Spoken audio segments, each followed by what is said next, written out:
প্রিয় ভাইয়া ও আপুরা, নবম দশম শ্রেণীর রসায়নের প্রথম ভিডিও ক্লাসটিতে তোমাদের সবাইকে স্বাগত জানাচ্ছি। আমি আশিক শাহ।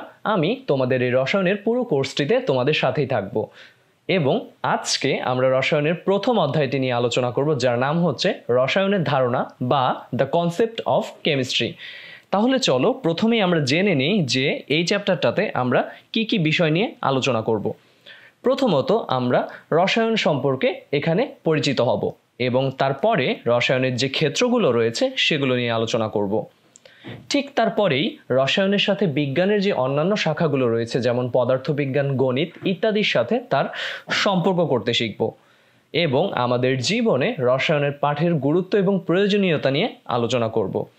চ্যাপ্টারটির কিছুটা শেষের দিকে আমরা রসায়নে বিভিন্ন যে সকল রিসার্চ বা গবেষণা রয়েছে বা অনুসন্ধান প্রক্রিয়া রয়েছে সেগুলো বর্ণনা করতে শিখব এবং সব শেষে আমরা প্র্যাকটিক্যালি অর্থাৎ ব্যবহারিক কাজের সময় রসায়নে যে সকল প্রয়োজনীয় সতর্কতা অবলম্বন করতে হয় সেগুলো নিয়ে আলোচনা করব। তাহলে চলো দেরি না করে শুরু করা যাক। প্রথমেই আমরা এখানে দেখতে পাচ্ছি বলা হচ্ছে যে বিজ্ঞানের একটি শাখা হচ্ছে প্রাকৃতিক বিজ্ঞান। এখন কথা হচ্ছে এই প্রাকৃতিক বিজ্ঞানে মূলত কি জিনিস নিয়ে আলোচনা করা হয়। প্রাকৃতিক বিজ্ঞান হচ্ছে যুক্তি দিয়ে পর্যবেক্ষণ করে অথবা পরীক্ষা নিরীক্ষার মাধ্যমে আমরা যখন কোনো একটা প্রাকৃতিক বিষয় সম্পর্কে বুঝি বা তার ব্যাখ্যা দেই অথবা সেই সম্পর্কে একটা ভবিষ্যৎবাণী করি, তাই হচ্ছে আমাদের প্রাকৃতিক বিজ্ঞানের কাজ। এবং রসায়ন হচ্ছে প্রাকৃতিক বিজ্ঞানেরই একটা শাখা, যেখানে পদার্থের গঠন, পদার্থের ধর্ম এবং পদার্থের পরিবর্তন নিয়ে আলোচনা করা হয়। এই রসায়নের সংজ্ঞাটার মধ্যে অনেক কিছু লুকিয়ে আছে। আমরা যদি একটু বিস্তারিতভাবে সেই জিনিসগুলোর দিকে তাকাই তাহলে খেয়াল করব, প্রথমেই বলা হচ্ছে যে রসায়ন প্রাকৃতিক বিজ্ঞানের একটা শাখা যেখানে পদার্থের গঠন নিয়ে আলোচনা করা হচ্ছে। এখন পদার্থের গঠন নিয়ে যদি আলোচনা করতে চাই তাহলে সেই পদার্থটা কি কি দিয়ে গঠিত এবং পদার্থ বলতেই বা আমরা কি বুঝি সেগুলো নিয়ে আলোচনা করাটা খুবই গুরুত্বপূর্ণ, তাই তো? তাহলে পদার্থ হচ্ছে আমরা এই বিশ্বে যা কিছুই দেখতে পাই না কেন বা যা কিছুর অস্তিত্বই অনুভব করি না কেন তাদেরকে আমরা দুইটা ভাগে ভাগ করি, তাই তো? প্রথমটা হচ্ছে পদার্থ এবং দ্বিতীয়টা হচ্ছে শক্তি। যার ভর আছে, যা কোনো স্থান দখল করে অবস্থান করে এবং যা তার স্থিতিশীল বা গতিশীল অবস্থার পরিবর্তনে বাধা প্রদান করে, তাকে পদার্থ বলা হয়ে থাকে। অন্য কথায় যদি আমরা বলি, যার জড়তা রয়েছে তাই হচ্ছে পদার্থ। আমাদের চারিদিকে যত বস্তু আছে সবই কিন্তু পদার্থ, যেমন এই যে চেয়ার, টেবিল, মাটি, বাতাস, পানি ইত্যাদি। বাতাস কিন্তু আমরা খালি চোখে দেখতে পাচ্ছি না, কিন্তু তার অস্তিত্বটা অনুভব করি এবং তার ভর আছে, তা স্থান দখল করে, সুতরাং বাতাস পদার্থ। আর শক্তি কারা? এই যে তাপ শক্তি বা আলোক শক্তি ইত্যাদিকে শক্তি হিসেবে চিহ্নিত করা হয়। এগুলো কোনো স্থান দখল করে না, এগুলোর কোনো ভর নেই, তার মানে এগুলো পদার্থ নয়, এগুলো হচ্ছে শক্তি। এখন এই পদার্থের গঠন নিয়ে আলোচনা করতে গেলে আমাদেরকে প্রথমে জানতে হবে পদার্থের ভিতরে কি কি জিনিস দিয়ে তা গঠিত। এবং প্রথমে যার নাম চলে আসছে তার নাম হচ্ছে আর্নেস্ট রাদারফোর্ড। এই রাদারফোর্ড সাহেবের কথা কেন বলছি? কারণ তিনি একটি পরীক্ষা করেন, তার নাম হচ্ছে রাদারফোর্ডের আলফা কণা বিচ্ছুরণ পরীক্ষা। এখানে একটি সীসার ব্লকে তিনি আলফা কণা রাখেন এবং সেই আলফা কণাকে তিনি নিক্ষেপ করেন একটা স্বর্ণের পাতের উপরে। এই পরীক্ষাটার মাধ্যমে তিনি একটা সিদ্ধান্তে উপনীত হন, যেখানে তিনি আমাদের জানান যে পদার্থ বা কোনো একটা পদার্থের যে পরমাণুটা, সেই পরমাণুটার কেন্দ্রে থাকে নিউক্লিয়াস, অর্থাৎ কেন্দ্রে তার সকল ধনাত্মক চার্জগুলো থাকে এবং যে ঋণাত্মক চার্জগুলো অর্থাৎ ইলেকট্রনগুলো ঠিক এইভাবে পরিভ্রমণ করতে থাকে তার চারিদিকে। তিনি তার এই মডেলটিকে সৌরজগতের সাথে তুলনা করেন। সৌরজগতে আমরা কি দেখি?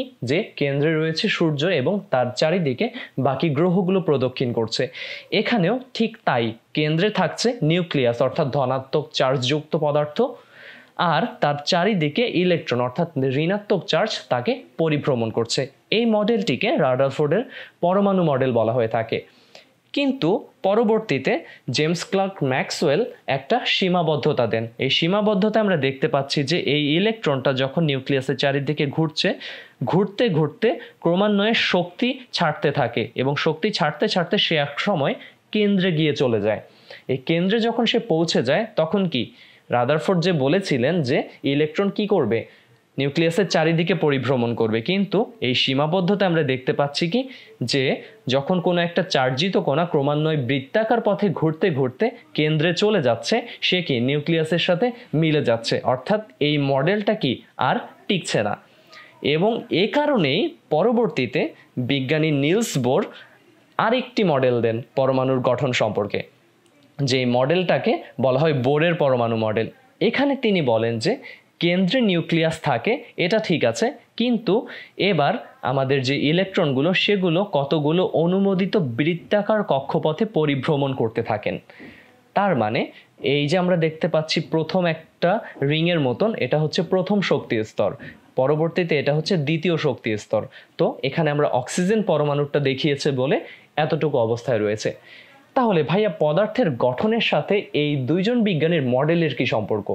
একটু ভালো করে খেয়াল করে দেখো যে নিলস বোর এবং রাদারফোর্ডের এই পরমাণু মডেলের মাধ্যমেই তুমি কিন্তু জানতে পারছো যে একটা পদার্থের পরমাণুতে কোথায় নিউক্লিয়াস থাকে এবং কোথায় ইলেকট্রনগুলো কিভাবে পরিভ্রমণ করে। তার মানে তাদের এই মডেলটা আমাদের রসায়নের পদার্থের গঠন বুঝতে খুবই গুরুত্বপূর্ণ ভূমিকা পালন করবে। এছাড়া এর পরবর্তীতে ধরো আমি তোমাদের খুবই পরিচিত একটা যৌগ যেটা কার্বন এবং হাইড্রোজেনের সমন্বয়ে গঠিত মিথেন, তার কথা যদি বলি, এই মিথেনের এখানে যে স্ট্রাকচারটা বা গঠনটা তুমি দেখতে পাচ্ছ, এই গঠনটা দেখে তোমার সহজে বোঝার উপায় নেই। কিন্তু আমরা যদি এখানে একটা 3D অ্যানিমেশন দেখি বা 3D চিত্র দেখি, এখানে তুমি বুঝতে পারছো কেন্দ্রে কে রয়েছে, কেন্দ্রে রয়েছে কার্বন। এই যে কালো যেই বলটা, এটা হচ্ছে কার্বন, আর তার চারিদিকে 4 হাতে 4টা হাইড্রোজেন আছে। একটু খেয়াল করে দেখো, এই যে এক হাতে একটা হাইড্রোজেন, এই হাতে একটা, ওই হাতে সবুজ বলটা আরেকটা, এবং উপরে লাল বলটা হচ্ছে চতুর্থ হাইড্রোজেন। তাহলে এখানে তুমি যেমন দেখতে পাচ্ছ যে এখানে 4 হাতে 4টা হাইড্রোজেন রয়েছে, কিন্তু তার গঠনটা আসলে কীরকম তুমি বুঝতে পারছো না। সেটা বোঝার জন্য তোমাকে অবশ্যই এই 3D মডেলটার দিকে অথবা এই 3D চিত্রটার দিকে তাকাতে হবে। এবং এই আকৃতিটাকে বলা হচ্ছে চতুস্তলকীয় আকৃতি। অথবা আরেকটা উদাহরণে যদি আমরা চলে যাই, খুবই পরিচিত একটা উদাহরণ, ফসফরাস পেন্টাক্লোরাইড। এখানে তুমি দেখতে পাচ্ছ যে একটা ফসফরাসের সাথে 5টা ক্লোরিন রয়েছে, এবং তারা কিভাবে আসলে যৌগটা গঠন করছে, কিভাবে অরবিটালগুলো সজ্জিত আছে, এটা আমরা এখানে দেখে বুঝতে পারছি না। কিন্তু তুমি যদি একটা 3D চিত্র দেখো, তাহলে তুমি খুব ভালোভাবে খেয়াল করবে যে এখানে এই যে 3টা ক্লোরিন, এই 3টা ক্লোরিন হচ্ছে এই বলটা, এই বলটা এবং এই বলটা, অর্থাৎ এই যে 1টা 2টা এবং 3টা। আর উপরের ক্লোরিন এবং নিচের ক্লোরিনটা কি লম্বালম্বিভাবে অবস্থান করছে, অর্থাৎ এইটা এবং তার অপোজিটে, তার বিপরীতে ওই পাশে, হাতের ওই পাশে যে আরেকটা আছে এইটা। তাহলে দেখো এই 3টা হচ্ছে এই 3টা, আর লম্বালম্বিটা হচ্ছে এই লম্বালম্বিটা। তাহলে তোমার এখানে দেখে মনে হতে পারে যে ফসফরাসের চারিদিকে 5টা ক্লোরিন এভাবে থাকে, কিন্তু ঘটনাটা এরকম না। আসলে ঘটনাটা হচ্ছে একই সমতলে প্রথমে এই 3টা থাকে এবং ঠিক তার লম্ব তলটাতে থাকে অন্য 2টা। তাহলে এবার আমাকে বলো যে পদার্থের গঠন যদি আমি জানতে চাই, তাহলে কি একদম পদার্থের শুরু থেকে তার পরমাণু, এই পরমাণুর ভিতরে কারা কারা রয়েছে, ইলেকট্রন, প্রোটন, নিউট্রন, তাদের সম্পর্কে জানতে হবে এবং তাদের সম্পর্কিত যে মডেল রয়েছে সেগুলো সম্পর্কে তোমাকে জানতে হবে। শুধুমাত্র তাই নয়, ওই পদার্থটি বা ওই পরমাণুটি যখন অন্য কোনো পরমাণুর সাথে এই যে যৌগ গঠন করে, সেখানে তার গঠনটা কীরকম, সে যৌগটা কিভাবে গঠন করছে, তার আকৃতিটা কীরকম হবে। যেমন একটু আগে তোমাকে যে পদার্থটি দেখালাম মিথেন, তার আকৃতিটা ছিল চতুস্তলকীয়। এখানে ফসফরাস পেন্টাক্লোরাইড যেটা রয়েছে, এর আকৃতিটা হচ্ছে ত্রিকোণীয় দ্বিপিরামিড। এই যে ভিন্নতাটা আসছে, এই সকল জিনিসগুলো নিয়েই হচ্ছে পদার্থের গঠন। এরপরেই আমরা চলে আসছি কি পদার্থের ধর্মে। পদার্থের ধর্ম নিয়ে যদি আলোচনা করতে চাই, এখানেও কি অনেক জিনিস চলে আসবে যেগুলো আমাদেরকে বিস্তারিত জানতে হবে যদি আমরা কেমিস্ট্রি নিয়ে পড়াশোনা করি। প্রথমে পদার্থের ধর্ম বললে আমাদের সামনে যেটা আসে সেটা হচ্ছে periodic table of the elements, অর্থাৎ মৌলের পর্যায় সারণী। এই পর্যায় সারণী নিয়েই আমরা রসায়নের অনেক অনেক ধর্ম আলোচনা করব, এবং এই পর্যায় সারণীর জনক বলা হয়ে থাকে দিমিত্রি মেন্ডেলিভকে। পরবর্তীতে হেনরি মোসলেও কিছুটা পরিবর্তন আনেন এই পর্যায় সারণীতে। এই কাজ হচ্ছে, এই পর্যায় সারণীটার কাজ কি আসলে? এই পর্যায় সারণীটার কাজ হচ্ছে এই যে লম্বালম্বী যেই সারিগুলো আমরা দেখতে পাচ্ছি তাদেরকে বলা হয় গ্রুপ, আর এই যে পাশাপাশি আনুভূমিক যেই সারিগুলো আমরা দেখতে পাচ্ছি তাদেরকে বলা হয় কি? পর্যায়। এই গ্রুপ এবং পর্যায় অনুযায়ী মৌলের ভৌত এবং রাসায়নিক ধর্ম পর্যায়ক্রমে পরিবর্তিত হয়, এবং তুমি বুঝতে পারবে যে এই কলামটি অর্থাৎ এই সারিতে অবস্থিত মৌলগুলো প্রায় একই ধরনের বৈশিষ্ট্য প্রদর্শন করছে, বা বলতে পারো যে এই সারিতে অবস্থানকৃত, চতুর্থ সারিতে অবস্থানকৃত মৌলগুলো ধীরে ধীরে ভিন্ন ধর্ম প্রদর্শন করছে। তাহলে এই জিনিসগুলোকে, এই মৌলগুলোকে একটা প্যাটার্নে ফেলতে হবে যাতে করে তুমি সহজেই বুঝতে পারো কি যে তাদের ধর্মগুলো কি কি। তাই তো আমাদের এই 118টি মৌল নিয়ে আমরা যখন আলোচনা করব তখন কি তাদের প্রত্যেকের সম্পর্কে বিস্তারিতভাবে জানা বা মনে রাখাটা খুব কঠিন হয়ে যায়। এ কারণেই মেন্ডেলিভ সাহেব কি করেছেন, তাদেরকে একটা ছকে, একটা প্যাটার্নে নিয়ে এসেছেন যাতে করে তুমি একটা গ্রুপের শুরুর দিককার মৌল সম্পর্কে জানলে তার সব মৌলগুলো নিয়ে ধারণা নিতে পারো, বা কোনো একটা সারির শুরুর দিকের মৌলগুলো জানলেই তার একদম পুরো সারির মৌলগুলো সম্পর্কে ধারণা অর্জন করতে পারো, তাদের ভৌত এবং রাসায়নিক ধর্মের পরিবর্তনগুলো বুঝতে পারো। তাহলে পদার্থের ধর্ম নিয়ে আলোচনায় এই পর্যায় সারণীর গুরুত্ব অপরিসীম। এর পাশাপাশি আমাদের ইলেকট্রন বিন্যাসের আউফবাউ নীতি, অর্থাৎ ইলেকট্রন কিভাবে নিম্ন শক্তির অরবিটালে প্রথমে প্রবেশ করে এরপরে বেশি শক্তির অরবিটালে প্রবেশ করে, এটা নিয়ে আলোচনা রয়েছে এই আউফবাউ নীতিতে। আবার এই যে পরমাণুর আকার, কোনো একটা, একটু আগে আমি তোমাদেরকে যে পর্যায় সারণীটা দেখাচ্ছিলাম সেখানে আমরা দেখতে পাচ্ছিলাম কি যে বিভিন্ন ধরনের পর্যায় আনুভূমিক এবং উলম্ব সারিতে সজ্জিত আছে। তাহলে উলম্ব সারি বরাবর আমরা দেখতে পাচ্ছি যে যত নিচে নামছে তত পরমাণুর আকৃতি কি ধীরে ধীরে ছোট থেকে বড় হচ্ছে। আবার আনুভূমিক সারি বরাবর আমি যদি বাম থেকে ডান দিকে অগ্রসর হই আমি দেখতে পাচ্ছি কি পরমাণুর আকার বড় থেকে ধীরে ধীরে ছোট হচ্ছে। তাহলে পদার্থের ধর্মের মধ্যে পরমাণুর আকারটাও কি অন্যতম একটা ধর্ম, যেটা তুমি পর্যায় সারণীর মাধ্যমে আলোচনা করলে শিখতে পারবে। এরপরে ধরো আমি যদি তোমাকে বলি কোনো একটা তরল মাধ্যমে অন্য একটা তরল পদার্থ মিশ্রণ করলে তা কিভাবে মিশ্রিত হবে, তো সেখানেও আমাদের পদার্থের ধর্মটা কাজে লাগবে। আবার আমি যদি তোমাকে বলি যে কোনো একটা দ্রবণকে কিভাবে আমি লঘু করতে পারি, এখানে পানি মিশানোর কথা বলা হচ্ছে, এবং পানি মিশালে আমরা দেখতে পাচ্ছি কি এখানে একটা ঘন দ্রবণ ছিল এবং এই পানিটা মেশার পরে এই ঘন দ্রবণটা কি হচ্ছে, ধীরে ধীরে হালকা হয়ে যাচ্ছে বা লঘু হয়ে যাচ্ছে। এরপরে আমি তোমাদের খুব পরিচিত বইয়ের একটি উদাহরণ নিয়ে আলোচনা করি। এখানে আমরা কিছু কয়লা দেখতে পাচ্ছি। তো এখান থেকে ধরো একটা কয়লাকে আমি তুলে নিয়ে আসলাম। এবার তোমাদের মনে প্রশ্ন জাগতে পারে যে এই কয়লার ভিতরে আসলে কি পদার্থ রয়েছে, বা কয়লাটাই আসলে কি। কয়লা হচ্ছে কালো অথবা বাদামি বর্ণের একটা কার্বনেসিয়াস ম্যাটেরিয়াল। কার্বনেসিয়াস ম্যাটেরিয়াল মানে কি, সেটা কার্বন দিয়ে গঠিত। এবং তোমাদের জেনে রাখা ভালো যে কয়লাতে তার মোট ভরের প্রায় 50 থেকে 70% মতন কার্বন থাকে। এবং এই কয়লাটা কিভাবে সৃষ্টি হয়, যুগ যুগ ধরে মাটির নিচে চাপা পড়া যে সকল উদ্ভিদ রয়েছে সে সকল উদ্ভিদের উচ্চ তাপ ও চাপে অপর্যাপ্ত দহনের কারণেই সৃষ্ট শিলা প্রতিরূপটাই হচ্ছে কয়লা।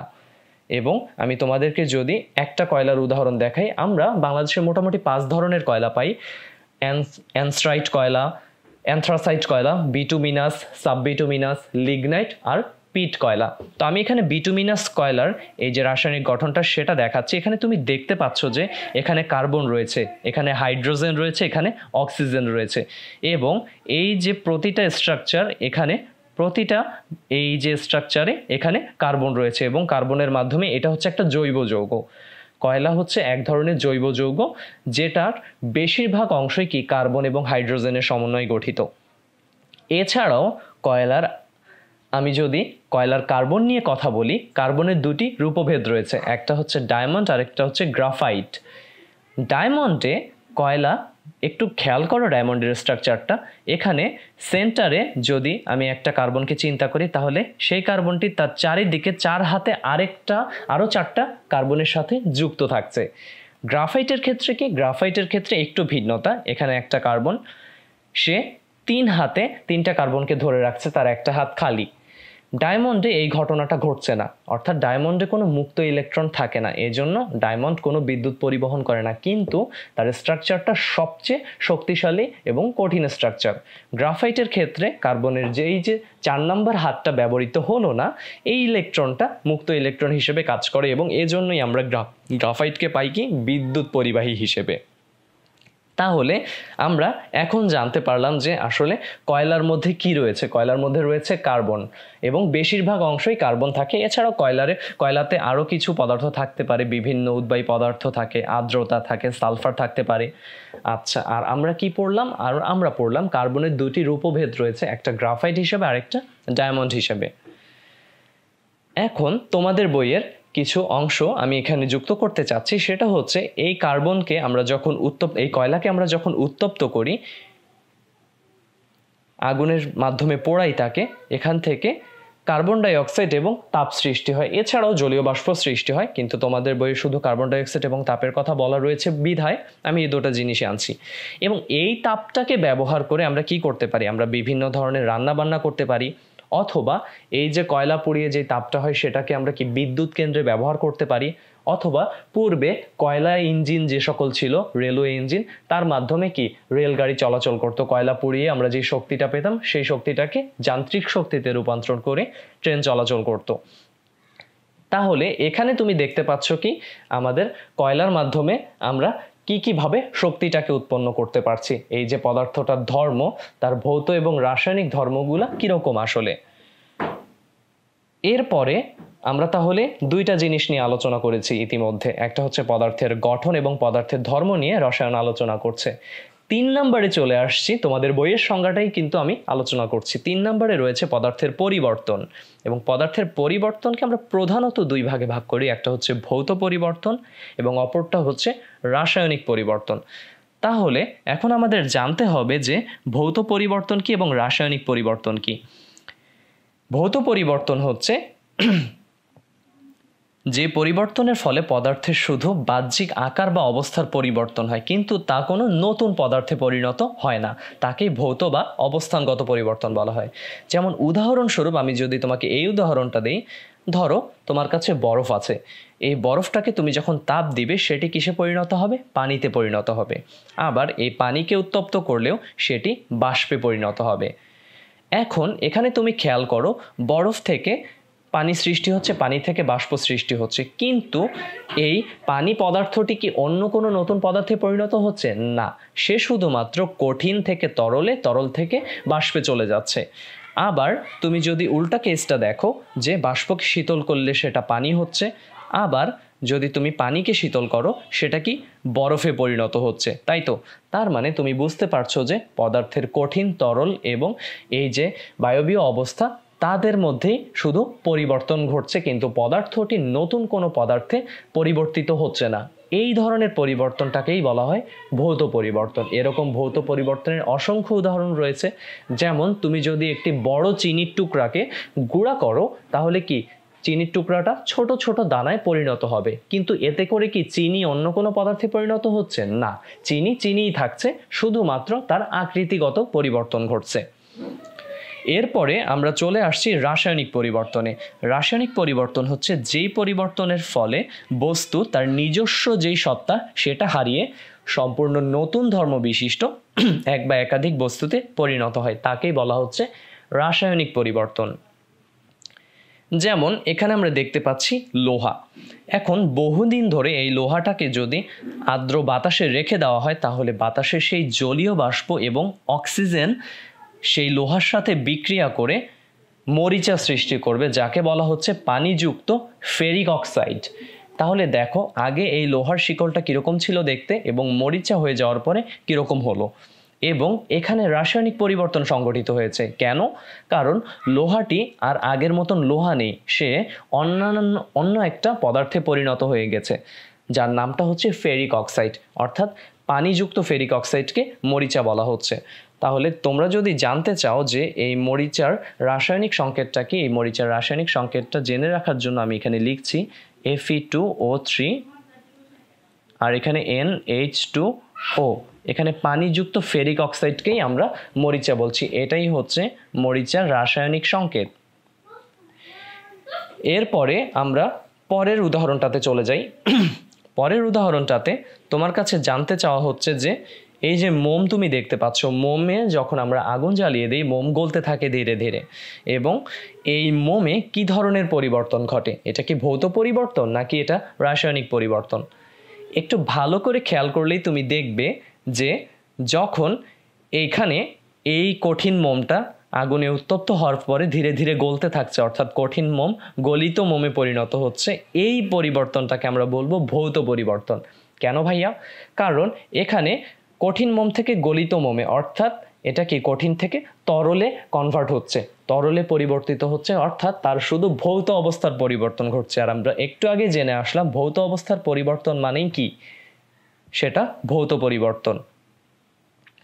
আর এই যে মোম যখন বাতাসের অক্সিজেনের সাথে কি হয়, বিক্রিয়া করে, এটা কখন ঘটে? এটা যখন আমরা মোমটাকে পোড়াই তখন সে বাতাসের অক্সিজেনের সাথে বিক্রিয়া করে কার্বন ডাই অক্সাইড, পানি এবং দুই ধরনের শক্তি, আলো এবং তাপ শক্তি উৎপন্ন করে। তো আমরা শক্তি নিয়ে আলোচনা করছি না, আমরা শুধু যদি পদার্থ নিয়ে আলোচনা করি, মোম অক্সিজেনের সাহায্যে পুড়ে কার্বন ডাই অক্সাইড এবং পানি বানাচ্ছে, অর্থাৎ সে কি আর মোম বা অক্সিজেন আছে? না, সে সম্পূর্ণ নতুন দুটো পদার্থ, একটা হচ্ছে কার্বন ডাই অক্সাইড আর একটা হচ্ছে কি পানি বা জলীয় বাষ্প, এই দুই পদার্থে পরিণত হয়েছে। তার মানে এটা হচ্ছে কি, এটা হচ্ছে রাসায়নিক পরিবর্তন। তাহলে মোম যখন আমরা জ্বালাই তখন একই সাথে দুই ধরনের পরিবর্তন সংঘটিত হয়, একটা হচ্ছে ভৌত আর একটা হচ্ছে রাসায়নিক। তাহলে আমরা রসায়নের যে আসল সংজ্ঞাটা সেটা বিস্তারিতভাবে আলোচনা করতে করতেই কিন্তু এত দূর আসলাম যে রসায়ন হচ্ছে প্রাকৃতিক বিজ্ঞানের একটা শাখা, যেখানে পদার্থের গঠন, পদার্থের ধর্ম এবং পদার্থের পরিবর্তন নিয়ে আলোচনা করা হচ্ছে। আশা করি তোমাদের রসায়ন সম্পর্কে যেই ধারণাটা এতদিন ছিল, আজকে তার চেয়ে আরেকটু কি তোমরা ভালোভাবে রসায়ন সম্পর্কে জানতে পারলে এবং খুঁটিনাটি নিয়ে এই রসায়নকে তুমি এখন ব্যাখ্যা করতে পারবে। এবার প্রাকৃতিক বিজ্ঞানের অন্যতম যে বাকি শাখাগুলো রয়েছে, যেমন যদি আমরা বলি এখানে পদার্থবিজ্ঞানের কথা, পদার্থবিজ্ঞান রসায়নের কি অন্যতম একটি শাখা। এরপরে রয়েছে বোটানি বা উদ্ভিদবিদ্যা, যেখানে গাছের বিভিন্ন ধরনের জিনিসপত্র নিয়ে আলোচনা করা হয়। এরপরে রয়েছে প্রাণীবিদ্যা, প্রাণীবিদ্যার সকল জীবজন্তু সহ আমাদের মানুষের বিভিন্ন ধরনের আলোচনা নিয়ে এই প্রাণীবিদ্যা। এরপরে রয়েছে মাইক্রোবায়োলজি বা অণুজীব বিজ্ঞান। এই অণুজীব বিজ্ঞানে ম্যালেরিয়া পরজীবী হতে শুরু করে বর্তমানে সাম্প্রতিক বিশ্বে যে করোনা ভাইরাস রয়েছে তা নিয়ে আলোচনা হচ্ছে আমাদের এই মাইক্রোবায়োলজি। এছাড়াও ডেঙ্গু মশা বা কলেরার জীবাণু বা এইডসের জীবাণু, এই সকল যে জীবাণুগুলো, এগুলো কোনোটা ভাইরাস কোনোটা ব্যাকটেরিয়া, এদের সকলকে নিয়ে যেই বিজ্ঞানটা সেটা হচ্ছে অণুজীব বিজ্ঞান।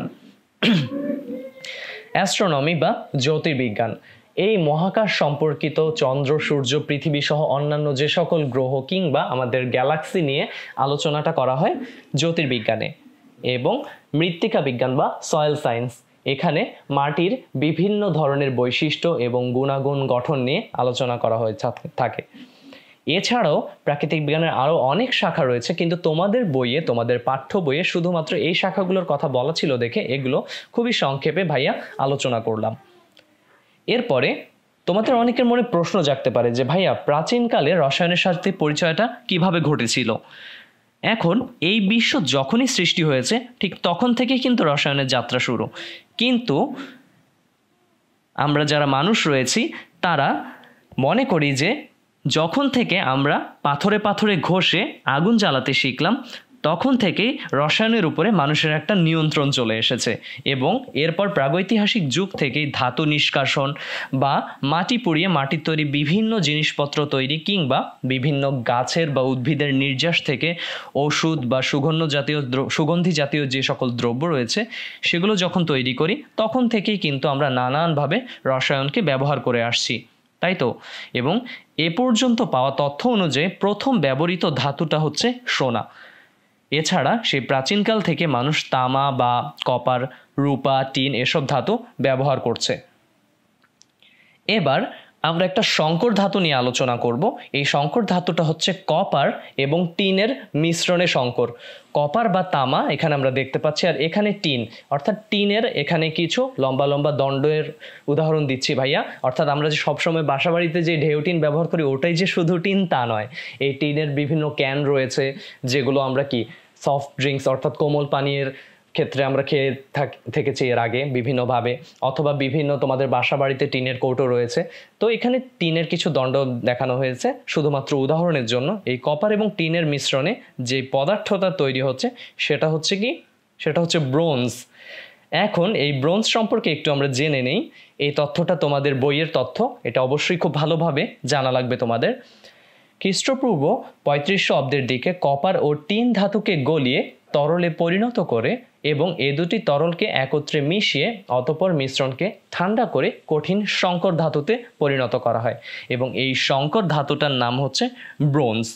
তাহলে তোমাদের বইয়ে রসায়নের পরিচিতির অংশটাতে তোমরা এই ব্রোঞ্জের বা এই সংকর ধাতু সম্পর্কে আলোচনাটি পাবে, যে কিভাবে আমরা ব্রোঞ্জ বানাই। তো মনে রাখতে হবে যে এটা আবিষ্কার হয় খ্রিস্টপূর্ব 35 অব্দের দিকে এবং এটা কপার এবং টিনের সমন্বয়ে এই সংকর ধাতুটা তৈরি হয়। শুধুমাত্র কি এই ব্রোঞ্জই সংকর ধাতু? না, আমাদের দৈনন্দিন কাজে ব্যবহৃত যে সকল পিতল রয়েছে বা স্টিল রয়েছে, অথবা খুবই পরিচিত একটা সংকর ধাতু ডুরালুমিন, এরা সকলেই সংকর ধাতু। যদি স্টিলের কথা বলি, স্টিল কিভাবে সংকর ধাতু?